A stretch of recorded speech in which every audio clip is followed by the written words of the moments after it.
இயேசுவின் நாமத்தினால் இந்த நாட்களிலும் கூட இந்த ஜீசஸ் கோட் மூலமாக உங்களை சந்திப்பதில் கர்த்தருக்குள் பெருமகிழ்ச்சியான இந்த நாட்களிலும் கூட தேவன் தாமே கூட ஒரு காரியத்தில் நடத்துவாராக. ஒரு சிறு ஜெபத்தோடு கூட ஆண்டவருடைய சமூகத்தை நாங்கள் நோக்கி பார்ப்போம். இரக்கம் உள்ளங்கள் நல்ல ஆண்டவரை இந்த நாளுக்காக உமக்கு நன்றி செலுத்துகிறோம். இந்த வார்த்தை இருக்கிற ஒவ்வொரு பிள்ளைகளையும் ஆசீர்வதியும் பலப்படுத்தும் கூட இருந்து நடத்தும் இயேசுவின் நாமத்தின் பிதாவே ஆமென். இந்த வசனத்தை நாங்கள் பார்க்கும்போது 36வது பாகமாக 36வது அதிகாரத்திலிருந்து நாங்கள் தொடர்ந்து பார்ப்போம். இந்த இடத்தில் நாங்கள் 1வது வசனத்தை நாங்கள் பார்க்கல எலிகு சொல்லுகிற காரியத்தை நாங்கள் காணலாம். தொடர்ந்தும் எலிகு இவரோட பேசிக்கொண்டிருக்கிற காரியம் இந்த வசனங்களை நாங்கள் பார்க்கல அதிகமான காரியங்கள் தேவனுடைய நாமத்தை மகிமைப்படுத்தி சொல்லுகிற காரியத்தை நாங்கள் காணலாம். இந்த வசனங்கள் முழுமையாக அதிகமான இடங்களில் இவர் பேசுகிற எலிகு பேசுகிற வசனங்கள் ஒரு வித்தியாசமாக பேசப்படுகிறது என்பதை குறித்து நாங்கள் அறிய வேண்டும். 1வது வசனத்தை நாங்கள் பார்க்கல பின்னும் எலிகு,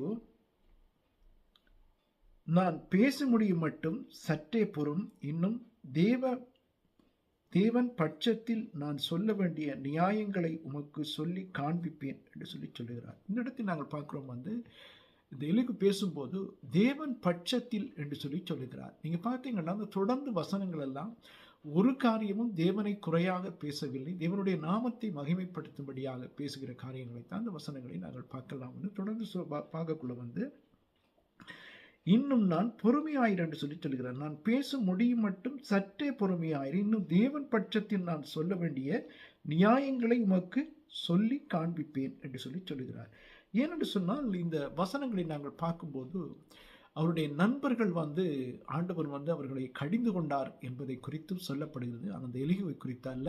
நாங்கள் தொடர்ந்து பார்க்கக்குள்ள இந்த வசனங்களில் ஆண்டவரை குறித்து அதிகமாக மகிமைப்படுத்தி பேசுகிற வசனங்களை நாங்கள் பார்ப்போம். தொடர்ந்து இந்த வசனங்களை நாங்கள் பார்க்கல 2வது வசனத்திலும், நான் தூரத்திலிருந்து என் ஞானத்தை கொண்டு வந்து என்னை உண்டாக்கினவருடைய நீதியை விளங்க பண்ணுவேன். இந்த வசனத்தை தெளிவாக சொல்லுகிறார். என்னை உண்டாக்கினவரிடத்தில் என்னுடைய மெய்யாகவே என் வார்த்தைகள் மெய்யாகவே தூரத்தில் இருந்து என் ஞானத்தை கொண்டு வந்து என்னை உண்டாக்கினவருடைய நீதியை விளங்க பண்ணுவேன். தூரத்திலிருந்து என் ஞானத்தை கொண்டு வந்து என்னென்னு சொன்னால் தேவனிடத்தில் வருகிற ஒவ்வொரு காரியத்தை இந்த வசனங்களை நாங்கள் பார்க்கல சொல்லுகிற காரியம் உண்டாக்கினவருடைய நீதியை விளங்க பண்ணுவேன். அப்ப தேவ நீதியை விளங்க பண்ணுவேன். எந்த மனுஷனும் ஒன்றுமில்லை என்பதை குறித்து நாங்கள் அறிய வேண்டும். இந்த வசனங்கள் தொடர்ந்து சொல்லுகிற காரியத்தை நாங்கள் பார்த்தோம் என்று சொன்னால் தேவ வசனம் எப்போதும் அவருடைய கிரியைகளை மகிமைப்படுத்துகிற, அவருடைய செயல்களையும் தேவனுடைய வார்த்தைகளையும் மகிமைப்படுத்துகிற காரியங்களை நாங்கள் காணலாம். இந்த வசனம் அதைத்தான் சொல்லுகிறது. என்னென்று சொன்னால் மெய்யாகவே என் வார்த்தைகள் பொய்யற்றிருக்கும், உம்மோடு பேசுகிறவன் அறிவில் தேறினவன். இப்போ காரியம் சொல்லுகிறார். என்னென்று சொன்னால் என்னுடைய வார்த்தைகள் பொய்யற்றிருக்கும், உம்மோடு பேசுகிறவன் தேறினவன் என்பதை குறித்து இன்னைக்கு நாங்கள் பார்த்தோம் என்று சொன்னால் எல்லாவற்றிலும் தங்களை பெருமைப்படுத்தி சொல்லுகிற காரியங்கள். ஆனால் இந்த வசனங்கள் எதற்காக சொல்லப்படுகின்றன நாங்கள் தொடர்ந்து பார்க்கக்கூட இவர் ஒரு காரியத்திலையும் கூட தன்னை பெருமை பாராட்டவில்லை, தேவனுடைய நாமத்தை மகிமைப்படுத்தி சொல்லுகிறார். ஆனால் இந்த ஜோபுவோடு பேசுகிற காரியங்களை நாங்கள் பார்க்கும்போது அவருக்கு கொஞ்சம் விரோதமான வார்த்தைகளாக பேசுகிறதை நாங்கள் காணலாம்.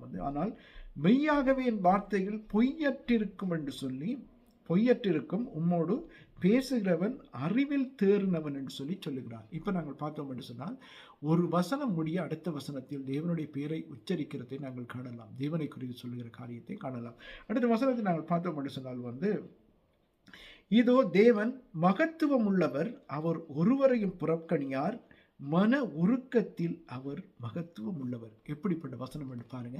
தேவனுடைய வல்லமையை குறித்தும் அவருடைய மகத்துவங்களை குறித்தும் மகிமையான காரியங்களை செய்கிறவர்.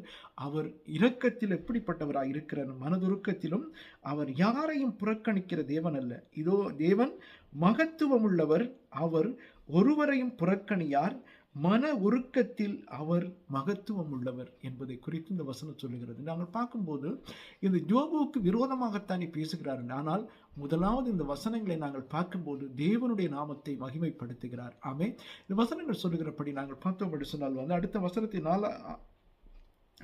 6வது வசனத்தை நாங்கள் பார்க்கும்போது இவ்விதமாக சொல்லுகிறார். அவர் துன்மார்க்கரை பிழைக்க ஒட்டாதிருக்கிறார், சிறுமையானவர்களின் நியாயத்தை விசாரிக்கிறார். ஏன் இந்த வசனத்தை சொல்கிறார்? அவர் துன்மார்க்கரை பிழைக்க ஒட்டாதிருக்கிறாராம். அது மாத்திரமல்ல, சிறுமையானவர்களின் நியாயத்தை விசாரிக்கிறாராம். எப்படிப்பட்ட மனுஷர் என்று சொன்னாலும் அவன் சிறுமைப்படும் போது அவனை விசாரிக்கிற தேவனாக இருக்கிறார்.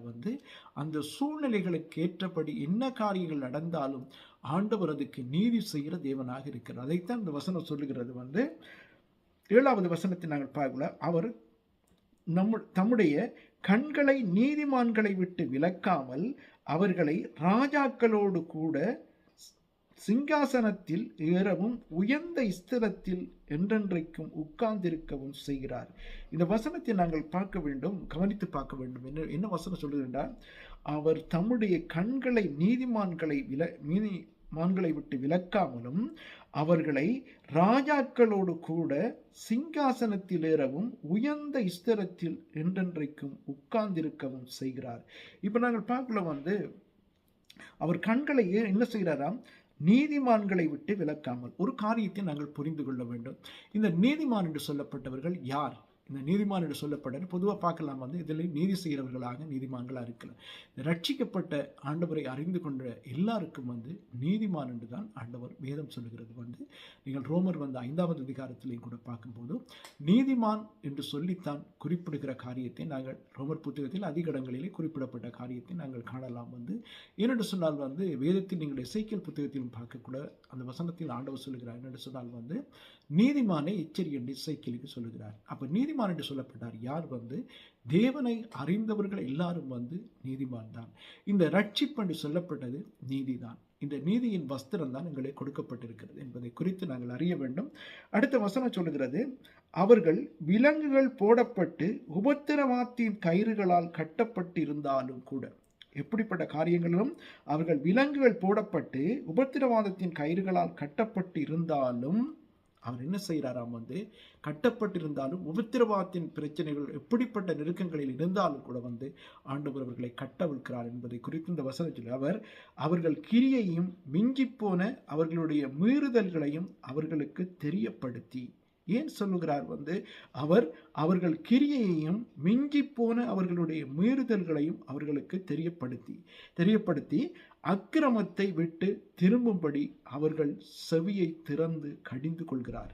இப்போ பார்க்கிறோம் நீதிமான் தவறுகிறான். ஏன் தவறுகிறது? காரணம் என்ன? பொதுவாக நீதிமான் தவறக்கூடாது என்பதை குறித்து நாங்கள் அறிய வேண்டும். ஆனால் அந்த வசனம் சொல்லுதுன்னு நீதிமான் தவறுகிறான் என்று சொல்லி. அப்போ நீதிமான் என்று சொல்லக்கூட அநேகர் நினைக்கிறவன் எந்த மனுஷனும் உலகத்தில் நீதியாக நடக்கிறவன் நீதிமான் என்று. அப்படி இல்லை, இயேசு கிறிஸ்துவின் இரத்தத்தினால் கழுவப்பட்டு நாங்கள் நீதிமான்கள் ஆக்கப்பட்டு இருக்கிறோம் என்பதை குறித்து வேத வசனம் சொல்லுகிறது. ஆமே, இந்த வசனத்தை நாங்கள் பார்க்கல அவர் என்ன செய்கிறாரா? அக்கிரமத்தை விட்டு திரும்பும்படி அவர்கள் செவியை திறந்து கடிந்து கொள்கிறார்.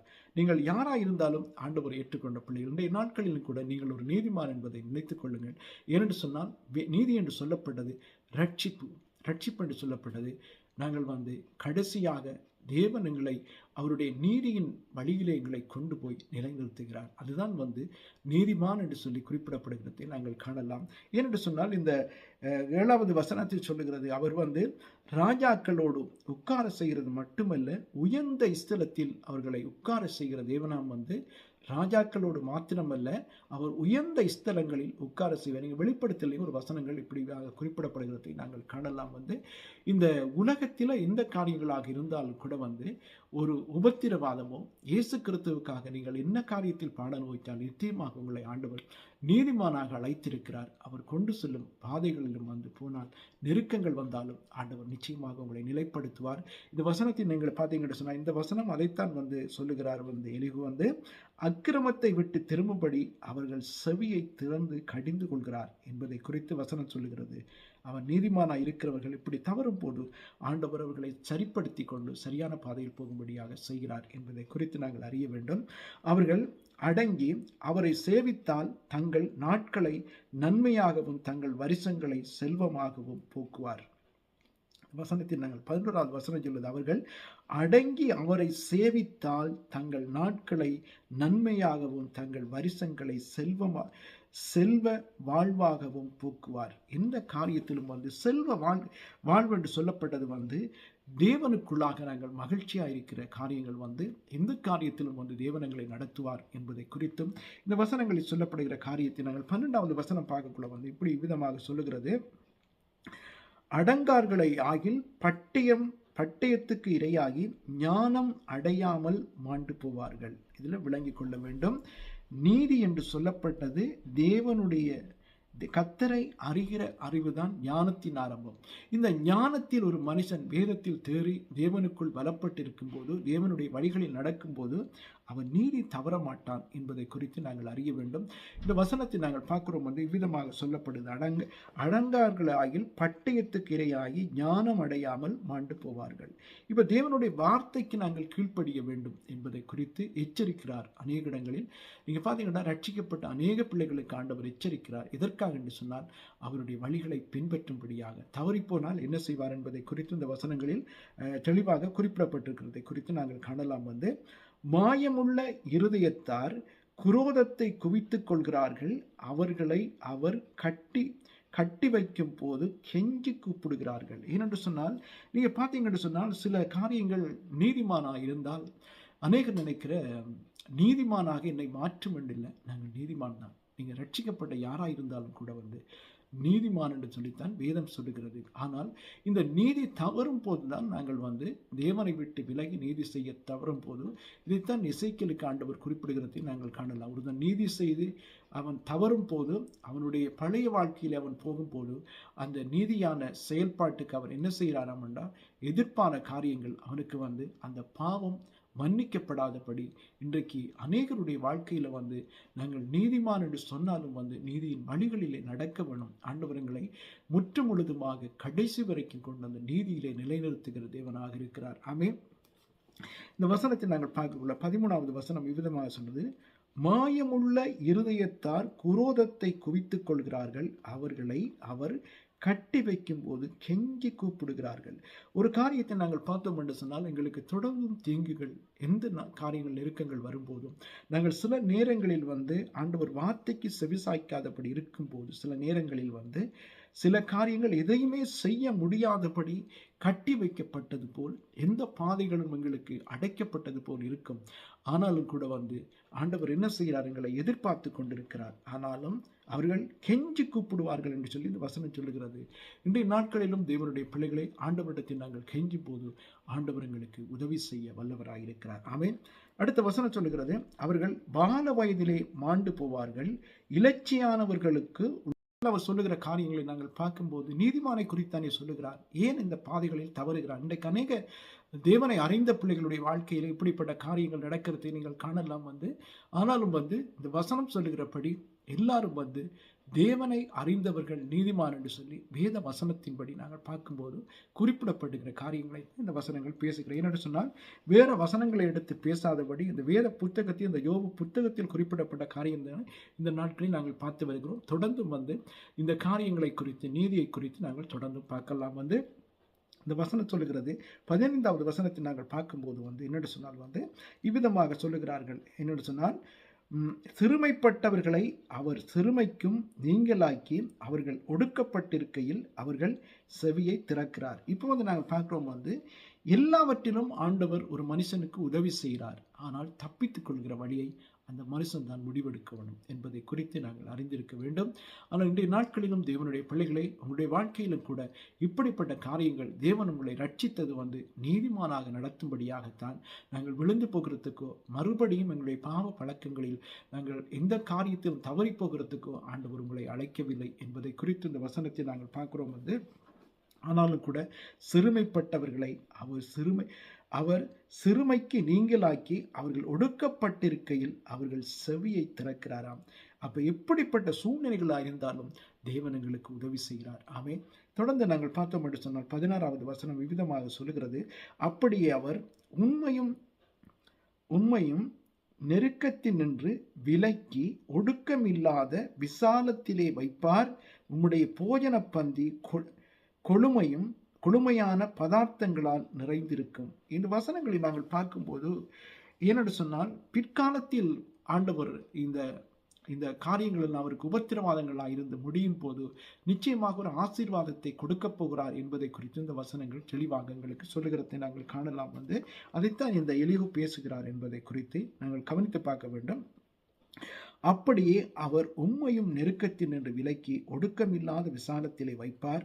உம்முடைய போஜன பந்தி கொழுமையான பதார்த்தங்களால் நிறைந்திருக்கும். அவன் இன்றைக்கு நீங்கள் யாரெல்லாம் இந்த வார்த்தையை கேட்டுக்கொண்டிருக்கிறது இவருடைய பிள்ளைகளே, உங்களுடைய வாழ்க்கையும் ஆண்டவர் நிச்சயமாக இப்படி மாற்றுவார். உங்களுடைய வாழ்க்கையில உபத்திரவாதம் இருக்கா, நெருக்கம் இருக்கா, சிறுமைப்படுகிறீர்களா, நிச்சயமாக ஆண்டவர் உங்களுக்கு உதவி செய்ய வல்லவராக இருக்கிறார். இந்த வசனங்களை நாங்கள் தொடர்ந்து பார்க்கும்போது 17வது வசனம் விவிதமாக சொல்லுகிறது. ஆகாதவன் வரும் நியாய தீர்ப்பு ஆகாதவன் மேல் வரும் நியாய தீர்ப்பு நிறைவேற பார்ப்பீர். நியாயமும் நீதியும் உம்மை ஆதரிக்கும். இந்த வசனம் சொல்லுகிறபடி உங்களை என்னமாம் நீதியும் நியாயமும் உங்களை ஆதரிக்கும் என்பதை குறித்து இந்த வசனம் சொல்லுகிறது. ஆமென். இந்த நாட்களிலும் தேவனுடைய பிள்ளைகளை இந்த வசனம் சொல்லுகிறது. ஆகாதவன் மேல் வரும் நியாய தீர்ப்பு நிறைவேற பார்ப்பீர். நியாயமும் நீதியும் உம்மை ஆதரிக்கும். ஏனென்று சொன்னால், நீங்கள் உங்களை யாரெல்லாம் உங்களை ஒதுக்கி, யாரெல்லாம் உங்களை அற்பமாய் நினைத்து தள்ளுகிறார்களோ, ஆனால் இந்த வசனம் சொல்லுகிறபடி எந்த மனுஷனாக இருந்தாலும் கூட எல்லாவற்றையும் நியாய தீர்ப்பு நிறைவேற பார்ப்பீர். நியாயமும் நீதியும் உண்மை ஆதரிக்கும் என்று சொல்லுகிறது. உங்களுடைய வாழ்க்கையில் எதிர்ப்பாக பேசினவர்களோ, உங்களுக்கு விரோதமாக செயல்பட்டவர்களோ யாராக இருந்தாலும் கூட தேவன் எல்லாவற்றையும் காண்கிற தேவன், நீதி செய்கிற தேவன் என்பதை குறித்து இந்த வசனத்தை நாங்கள் பார்க்கிறோம். தொடர்ந்து நாங்கள் பார்த்தோம் என்று சொன்னால் 18வது வசனம் சொல்லுகிறது. உக்கிரகம் உண்டாகிறதினால் அவருமை ஒரு அடியினால் வாரிக்கொண்டு போகாதபடிக்கு எச்சரிக்கையாயிரும். அப்பொழுது மீட்கும் பொருளை மிகுதியாய் கொடுத்தாலும் அதற்கு நீங்களாக மாட்டாய். ஆமென். இன்றைய நாட்களிலும் தேவனுடைய பிள்ளைகளே, அவருடைய கோபம் வரும்போது உக்கிரகம் உண்டாகிறதினால் அவர் உம்மை ஒரு அடியினால் மாறிக்கொள்ளாதபடி. சில நேரங்களில் நாங்கள் பார்க்கிறோம் சில பேருக்கு மரணங்கள் சம்பவிக்கும். சில நேரங்களில் அவருடைய வாழ்க்கையில எதையும் ஜெயம் பெற முடியாதபடி தோல்விகளை சந்திப்பார்கள். இப்படிப்பட்ட காரியங்களாக இருந்தாலும் நிச்சயமாக ஆண்டவர் அவர்களுக்கு உதவி செய்யும்படியாக உங்களுடைய சூழ்நிலைகளை பார்த்து நாங்கள் தேவன் இப்படிப்பட்ட காரியங்களில் ஏன் என்ற வார்த்தைகளை நாங்கள் பேசாதபடி தேவனை சார்ந்திருந்தால் நிச்சயமாக ஆண்டவர் எங்களுக்கு உதவி செய்ய வல்லவராயிருக்கிறார். தொடர்ந்து நாங்கள் இந்த வசனத்தில் நாங்கள் பார்த்தோம் என்று சொன்னால் 19வது வசனம் சொல்லுகிறது. 18வது வசனம் சொல்லுகிறது. என்ன சொல்லப்படுகிறா? உக்கிரகம் உண்டாகிறதினால் அவர் உம்மை ஒரே அடியினால் வாரிக்கொண்டு போகாதபடி எச்சரிக்கையாயிரும். அப்பொழுது மீட்கும் பொருளை மிகுதியாக கொடுத்தாலும் அதற்கு நீங்களாக மாட்டாய். இன்றைக்கு நாங்கள் பார்க்கிறோம் அநேகருடைய வாழ்க்கையில சில தவறுகள் செய்து திருப்பி நாங்கள் தப்பித்துக் கொள்ளலாம், எந்த பாதையிலும் ஆண்டவர் என்னை காப்பாற்றுவார் என்று சொல்லி நினைக்கலாம்.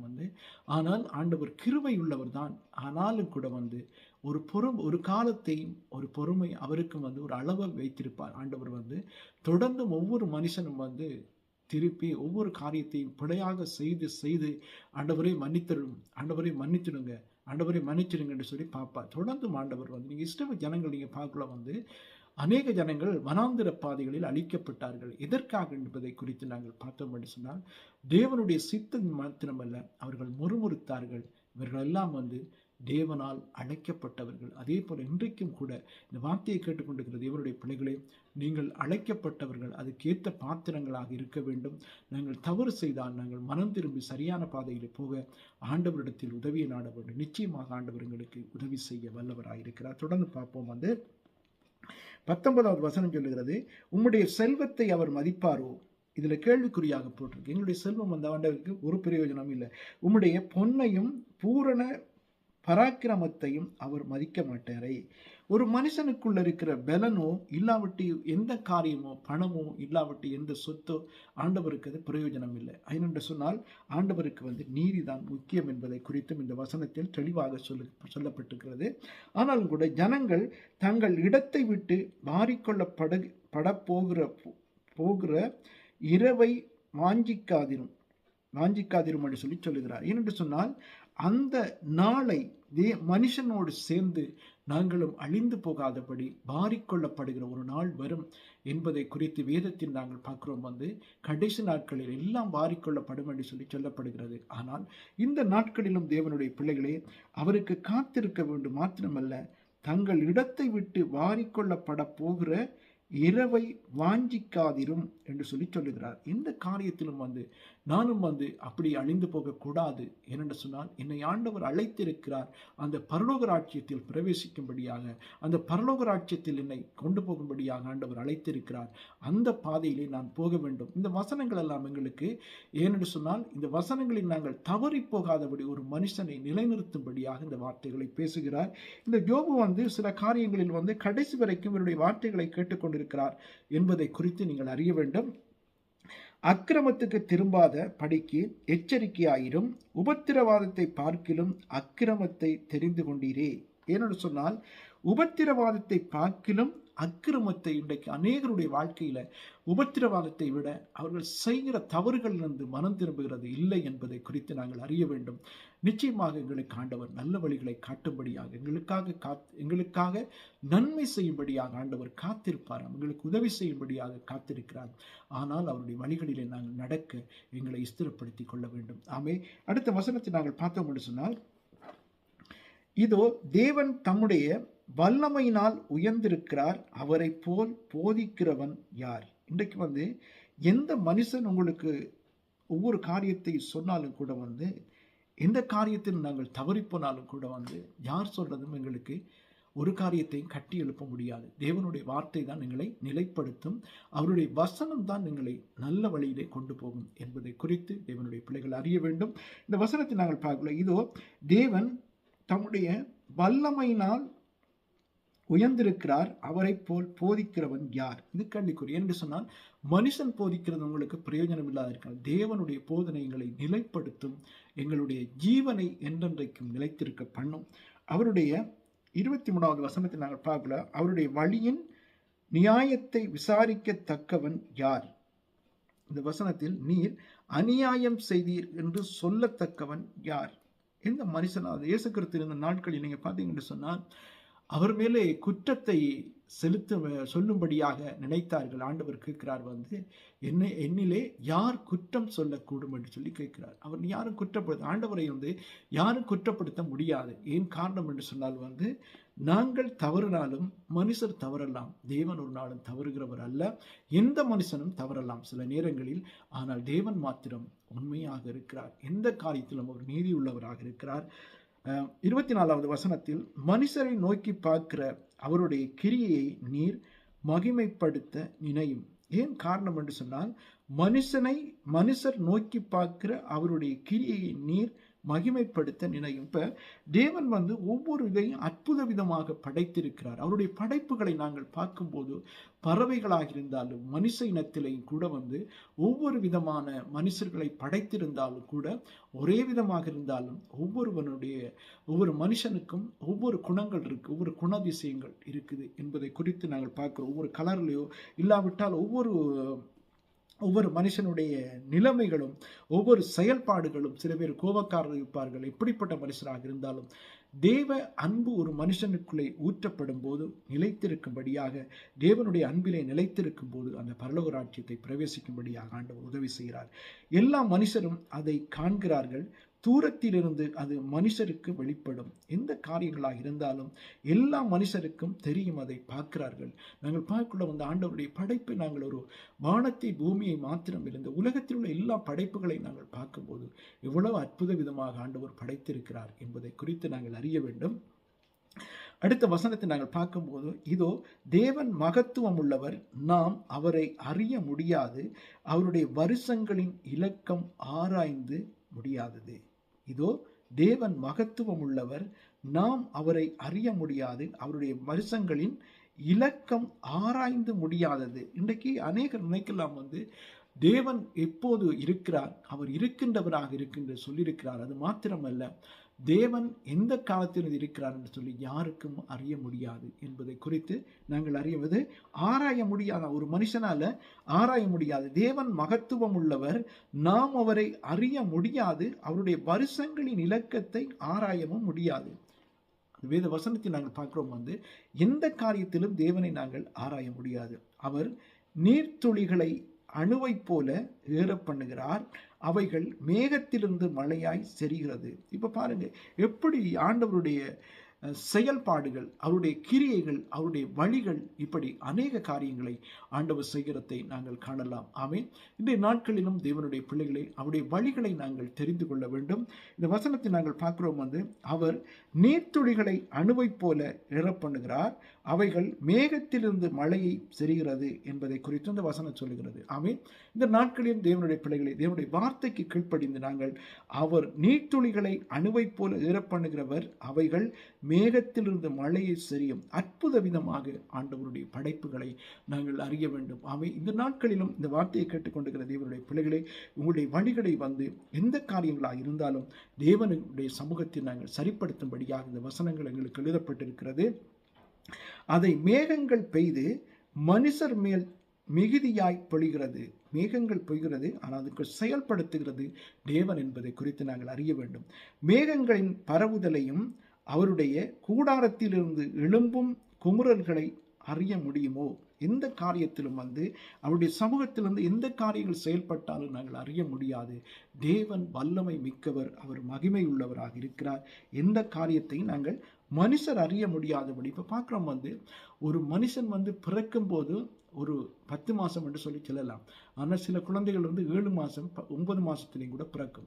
ஆனால் அதே போல மரணம் என்று சொல்லப்பட்டதும் நாங்கள் நியமிக்க முடியாது, எந்த காலத்தில் வரும் என்பதையும் குறித்து அறிய முடியாது. ஆமே, அதே போலதான் ஒவ்வொரு மனுஷனுடைய வாழ்க்கையும் தேவன் செய்கிற காரியத்தை நாங்கள் அறிய முடியாது. அடுத்தது இதோ அதன் மேல் தம்முடைய மின்னலின் ஒளியை விரிக்கிறார், சமுத்திரத்தின் ஆழங்களை மூடுகிறார். சமுத்திரத்தின் ஆழங்களை மூடுகிறார் என்று சொல்லக்குள்ள எப்படிப்பட்ட ஆழங்கள் இருந்தாலும் கூட இன்றைக்கு நாங்கள் கடலின் ஆழங்களை அறிந்து கொள்ள முடியாது. அதிகமாக பெருமா கடல் இப்படி அதிகமான கடல் ஆழங்களை நாங்கள் பார்க்கும்போது 4 கிலோமீட்டர் 11 கிலோமீட்டர் உள்ளது. இப்படி இந்த ஆழங்களை கூட அறியலாம், தேவனுடைய ஆழங்களை அறிய முடியாது என்பதை குறித்து வேதம் சொல்லுகிறது. ஆனால் எப்படி ஆழங்கள் இருக்கோ, அந்த கடலுக்கு கீழே ஆழங்கள் இருக்குதோ நாம் அறிய முடியாது, ஆனால் தேவன் அறிவார் என்பதை குறித்து வேதம் சொல்லுகிறது. ஆனால் அவைகளால் ஜனங்களை தண்டிக்கிறவரும் ஆகாரம் கொடுத்து ரட்சிக்கிறவருமாக இருக்கிறார். ஏன் என்று சொன்னால் நியாயம் செய்யும் போது ஆண்டவர் தண்டிக்கிறாராம். அடுத்த காரியம் என்ன செய்கிறார்? அவர் இதோ அதன் மேல் தம்முடைய மின்னலின் ஒளியை விரிக்கிறார், சமுத்திரத்தின் ஆழங்களை மூடுகிறார், அவைகளால் ஜனங்களை தண்டிக்கிறவரும் ஆகாரம் கொடுத்து ரட்சிக்கிறவருமாக இருக்கிறார். மனுஷனுக்கு தீமை செய்யும் போது ஆண்டவர் தண்டிக்கிறார், வேதனை கொடுக்கிறார். ஆனாலும் கூட ஆகாரம் கொடுத்து ரட்சிக்கிறவருமாக இருக்கிறார். ஆமே, இன்றைய நாட்களிலும் தேவனுடைய பிள்ளைகளை உங்களுடைய சூழ்நிலைகளை குறித்து நீங்கள் கவலைப்பட தேவையில்லை. தேவன் உங்களுக்கு உதவி செய்வார். ஏனென்று சொன்னால் நீதிமானாக அழைத்திருக்கிறார். அவர் நடத்தும்படியாக நாங்கள் எங்களுடைய வழிகளில் ஸ்திரப்படுத்தவும் அவருடைய விசுவாசமும் அவருடைய கிருபை எங்கள் மேல் இருக்கிறபடியால் எங்களை நடத்துவார் ஆண்டவர். அடுத்த வசனம் சொல்லுகிறது, அவர் மின்னலில் ஒளியை தமது கைக்குள்ளே மூடி அது இன்னதை அடிக்க வேண்டும் என்று கட்டளையிடுகிறார். இன்னது காரியத்தில் அடிக்க வேண்டும் என்பதை கட்டளை இடுகிறாராம். மின்னல் அடிக்கின்றாலும் அவருடைய கட்டளை இல்லாமல் மின்னல் அடிக்காது. எந்த காரியத்தையும் தேவன் செய்கிறார் என்பதை குறித்து இந்த வசனம் சொல்லுகிறது. அதனால் அவர் செய்ய நினைக்கிறதையும் மந்தாரம் எழும்ப போகிறதையும் ஆடு மாடுகள் அறியப்படுத்தும் என்று சொல்லப்பட சில இதுகளை நாங்கள் பார்க்கும்போது ஆடு மாடுகளுக்கு சில நேரங்களில் மழை வரும்போது சில நேரங்களில் சில காரியங்கள் தெரியுது என்று சொன்னால் தெரியப்படுத்துகிறார். என்று சொன்னால் மனுஷருக்கு சில நேரங்கள் அறிய முடியாட்டியும் மிருகங்களுக்கு அறிந்து கொள்ள முடியும் என்பதை குறித்து நாங்கள் ஆராய்ந்து பார்க்கக்கூடியதாக இருக்கிறது. அதனால் அவர் செய்ய நினைக்கிறதையும் மந்தாரம் எழும்ப போகிறதையும் ஆடு மாடுகள் அறியப்படுத்தும் என்று சொல்லுகிறார். இப்போ பார்க்கல சில காரியங்கள் மிருகங்களுக்கு ஆண்டவர் வெளிப்படுத்துகிறார் என்பதை குறித்து நாங்கள் அறிய வேண்டும். இன்றைக்கும் இந்த வார்த்தையை கேட்ட தேவனுடைய பிள்ளைகளை ஆண்டவர் நிச்சயமாக உங்களுடைய வாழ்க்கையிலே அதிசயமாக நடத்தி கொண்டு வருகிற தேவன், ஒரு நாளும் கைவிட மாட்டார். நாங்கள் இந்த யோபு குறித்து சொல்லப்பட்ட காரியங்களில் இந்த வேத புத்தகம் எங்களுக்காக கொடுக்கப்பட்ட இந்த வசனங்களை நாங்கள் தியானிக்கும்படியாக ஆண்டவர் இந்த வசனத்தை தொடர்ந்து எங்களுக்கு கற்றுக்கொள்ளும்படியாக ஆண்டவர் வைத்திருக்கிறார். அதை நாங்கள் தேறினவர்களாக வேதத்தில் இருக்க வேண்டும். நீதிமானுடைய இது நீதிமானுடைய கூடாரத்தில் என்றைக்கும் வந்து தீங்கு வருவதில்லை என்பதை குறித்து நாங்கள் அறிய வேண்டும். ஒரு நாளும் நம்முடைய ரட்சிப்பு வந்து வீணா போவதில்லை. ஆண்டவர் நிலைப்படுத்தும்படியாக மனம் திரும்புகிறதை ஆண்டவர் எங்களிடத்தில் எதிர்பார்க்கிறார். ஆமென். வார்த்தையை கேட்ட ஒவ்வொரு பிள்ளைகளையும் ஆண்டவர் நிலைப்படுத்துவாராக. இந்த நாட்களிலும் கூட ஆண்டவர் தாமே கூட நடத்துவாராக. நாங்கள் ஆண்டவருடைய சமூகத்தில் ஜெபிப்போமா? இரக்கமுள்ளங்கள் நல்ல ஆண்டவர், இந்த வார்த்தையை கேட்டுக்கொண்டிருக்கிற ஒவ்வொரு பிள்ளைகளுடைய வாழ்க்கையின் தேவனே, ஒரு மாற்றம் காண தேவன் எந்த காரியத்தில் தவறியிருந்தாலும் நிலைப்படுத்தப்பட என் தேவன் உதவி செய்வீராக. ஒவ்வொருடைய வாழ்க்கையும் ஆசீர்வதிங்க, பலப்படுத்துங்கப்பா. குடும்பங்களை ஆண்டவரே தேவனை, வாலிப பிள்ளைகள் ஒவ்வொருடைய வாழ்க்கையிலும் தேவனின் நன்மை செய்யும்படியாக இந்த நாட்களில் தவறி இருக்கிற பிள்ளைகள் நிலைப்படுத்தப்பட இந்த காரியத்திலும் ஆண்டவரே நீர் நன்மை செய்கிற தேவன், நீ ரட்சிக்கிற தேவன், இரக்கம் காட்டுகிற தேவன், தயவுண்டாக்குற தேவன், நீதியில் நிலைப்படுத்துகிற தேவனப்பா. கேட்ட வார்த்தை ஒவ்வொரு பிள்ளைகளையும் ஆசீர்வதியும். இயேசு கிறிஸ்துவின் நாமத்தினால் ஜெபிக்கிறேன் எங்கள் ஜீவனுள்ள நல்ல பிதாவே, ஆமென். ஆண்டவர் உங்களை ஆசீர்வதிப்பாராக. God bless you. ஆண்டவர் கூட இருந்து உங்களோடு நடத்துவார். ஆமென்.